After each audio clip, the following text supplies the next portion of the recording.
Hello, my dear students. So, today we will learn about an important chapter of business statistics, which is your measures of central tendency. So, before moving ahead in the chapter, you must first know that what is a central point. The point around which the observation concentrates or cluster lies in general in the central part of the data. And this point is only known as your central point or the central value of the data. कहने का मतलब है कि किसी भी एक set of data में आपका कोई ना कोई एक ऐसा मिडल पॉइंट होता है जिसके आगे बाकी डेटा लाई करता है एंड पीछे डेटा लाई करता है, और वही मिडल पार्ट को हम कहते हैं सेंट्रल पॉइंट और central value.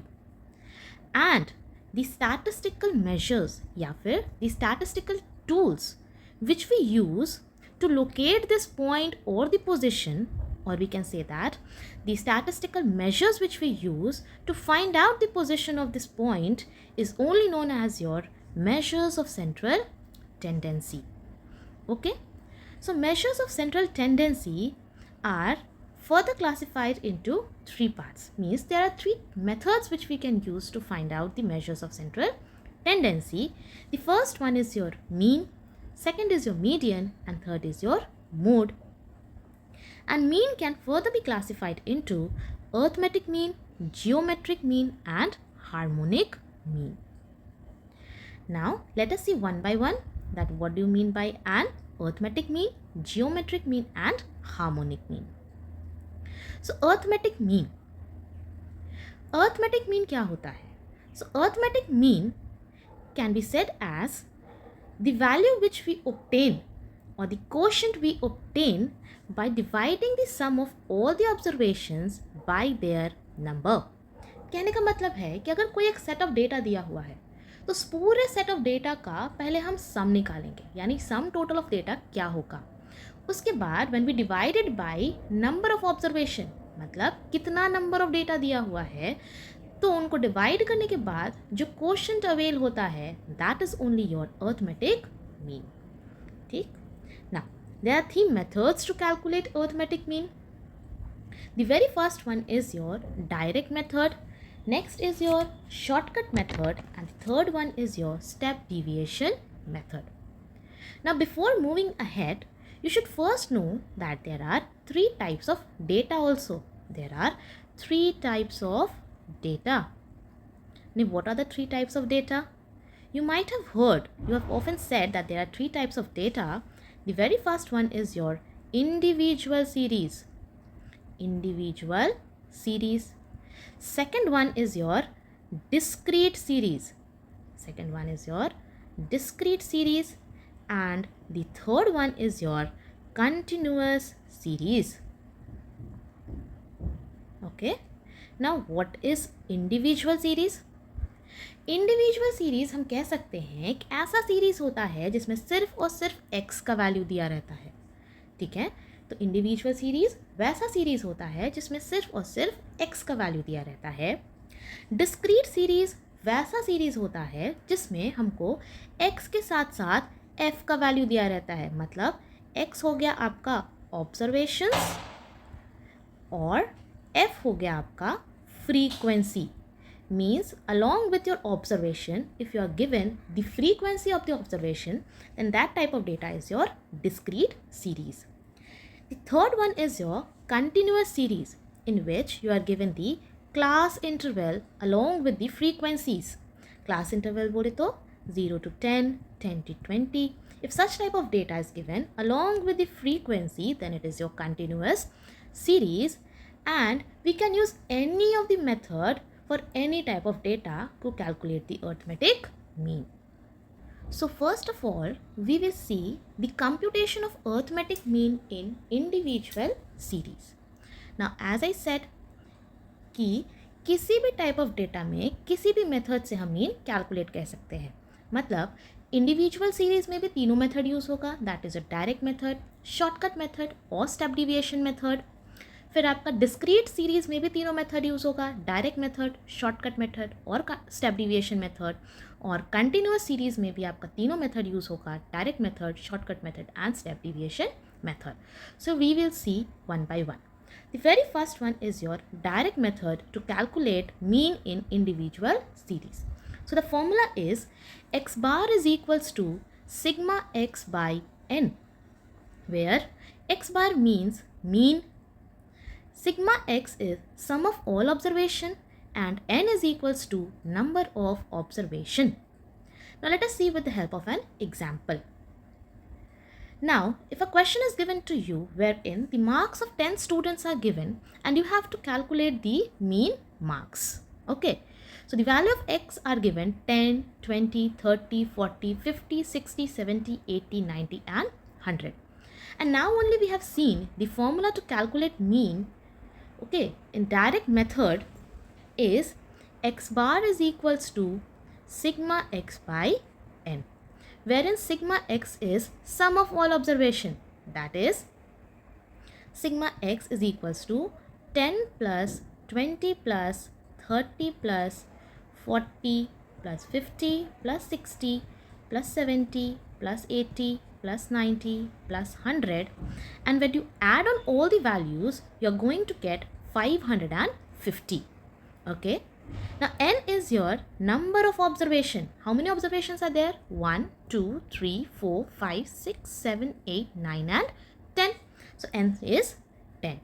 Now it is very easy. X bar is equal to sigma x by n. सिर्फ और सिर्फ values put करना है. That is 550. That is 550 by 10. Cut down and you're going to get 55. Okay, so mean is equals to 55.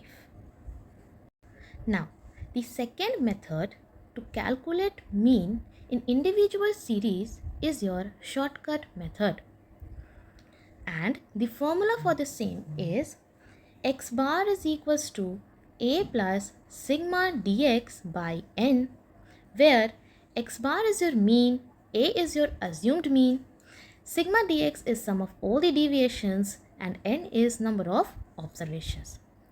अब same question जो हमने direct method से किया था उसी सेम क्वेश्चन को हम लोग शॉर्टकट मेथड या फिर अज्यूम्ड मीन मेथड से बनाते हैं. ठीक है. सो यहाँ पे दिया हुआ है हमारा x का वैल्यूज़ दिया हुआ है और हमें मीन कैलकुलेट करना है with help of shortcut method. तो शॉर्टकट मेथड में मीन कैलकुलेट करने का जो फॉर्मूला होता है वो है आपका x bar is equals to a plus sigma dx by n. Okay. So where in x bar, तो सबसे पहले हमको चाहिए एक a का वैल्यू. a मतलब अज्यूम्ड मीन. तो आपका जो ये x का वैल्यूज़ दिया हुआ है उसमें से किसी भी एक वैल्यू को हमने अज्यूम्ड मीन सेलेक्ट करना है. ठीक है. चलिए मान लेते हैं कि हम ये 50 को a सिलेक्ट करते हैं. Okay. Then further we have to find out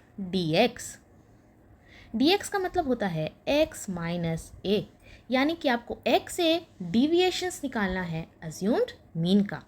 मतलब 10 माइनस 50 कितना होगा? Minus 40. 20 minus 50 minus 30. 30 minus 50 minus 20.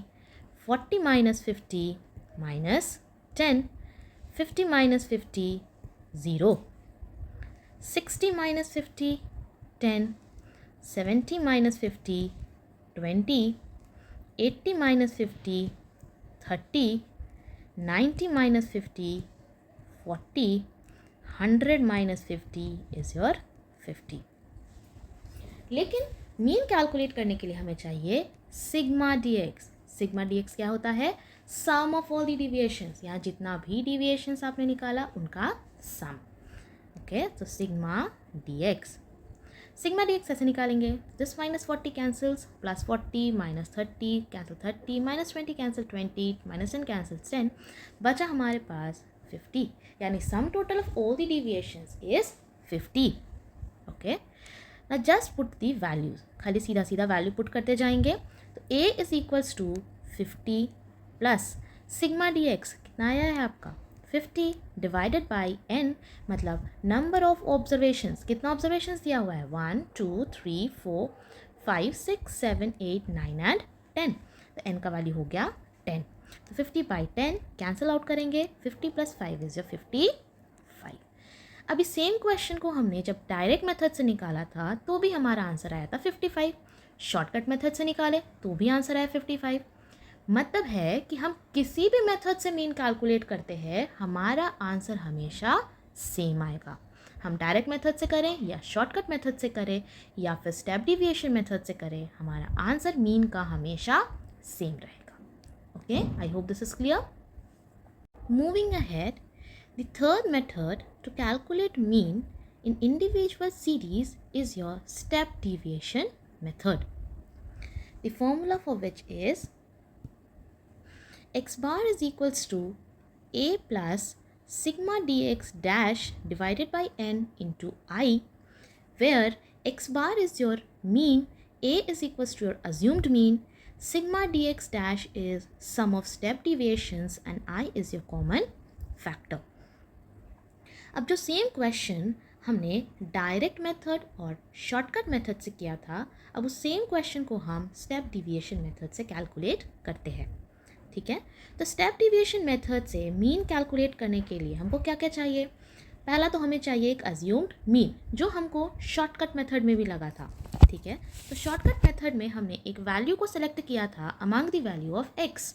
Similarly step deviation method में भी अज्यूम्ड मीन हम यहाँ गिवन सेट ऑफ एक एक्स का वैल्यू से एक ए सेलेक्ट करेंगे, that is your assumed mean. अब हम निकालेंगे dx। dx होता है आपका x माइनस ए, यानी 10 minus 50 minus 40, 20 minus 50 minus 30, 30 minus 50 minus 20, 40 minus 50 minus 10, 50 minus 50 0, 60 minus 50 10, 70 minus 50 20, 80 minus 50 30, 90 minus 50 40, 100 minus 50 50। ठीक है, 100 minus 50 50। अब हमको चाहिए यहाँ पे dx डैश, हमको चाहिए यहाँ पे dx डैश। तो dx डैश क्या होता है? dx डैश होता है आपका dx by i, जहाँ i होता है हमारा कॉमन फैक्टर। यानी यहाँ जो x का वैल्यूज़ दिया हुआ है उन सब में एक कॉमन फैक्टर जो हम i का वैल्यू अज्यूम करेंगे। यहाँ पे हमको दिख रहा है कि 10 एक ऐसा वैल्यू है जो कि ईजिली 10 20 30 40 50 60 सबको डिवाइड करता है, तो यहाँ i का वैल्यू होगा आपका 10। ठीक है, तो अब हम निकालेंगे dx डैश, तो ये हो जाएगा आपका -40/10 -4 -30/10 -3 -20/10 -2 -10/10 -1, 0 divided by 10 is 0, 10 divided by 10 1, 20 divided by 10 2, 30 divided by 10 3, 40 divided by 10 4, 50 divided by 10 is your 5। लेकिन हमको मीन कैलकुलेट करने के लिए क्या चाहिए? आपका चाहिए हमको यहाँ पे सिग्मा dx डैश, यानी कि यहाँ पे जो वैल्यूज़ दिया हुआ है उसका सम टोटल। ठीक है, सम टोटल। तो सम टोटल dx डैश होगा आपका this, -4 cancels 4, -3 cancels 3, 2 cancels 2 and -1 cancels 1, we are going to get 5। यानी सम टोटल होगा आपका dx डैश होगा 5। इस dx डैश को बहुत जगह आप देखेंगे कि सिग्मा ds भी लिखा जाता है। ठीक है, तो सिग्मा ds या dx डैश दोनों का मतलब सेम होता है, ये भी होगा आपका 5। ठीक है, नाउ मूविंग अहेड, मीन का फॉर्मूला क्या होता है? मीन या फिर x bar is equals to a plus sigma dx dash by n into i. n number of observations, कितना ऑब्जर्वेशन है आपका यहाँ से? तो 1 2 3 4 5 6 7 8 9 एंड 10, तो n का वैल्यू इज योर 10। अब सिंपली सारे वैल्यूज़ को फॉर्मूला में पुट करेंगे। a का वैल्यू है 50 प्लस सिग्मा dx डैश कितना है? 5, n का वैल्यू है आपका 10 और i का वैल्यू कॉमन फैक्टर कितना है? 10। दोनों को डिवाइड किए, आंसर आया हमेशा 55। तो जो हमारा डायरेक्ट मेथड से आया था, जो हमारा शॉर्टकट मेथड से आया था, वही सेम आंसर हमारा स्टेप डिविएशन मेथड से भी आया है 55। मतलब आप किसी भी मेथड से मीन को कैलकुलेट करेंगे इन इंडिविजुअल सीरीज़, अगर डेटा सेम है तो कोई भी मेथड यूज़ करेंगे, डायरेक्ट मेथड, शॉर्टकट मेथड या फिर स्टेप डिविएशन मेथड, आंसर आपका हमेशा same idea.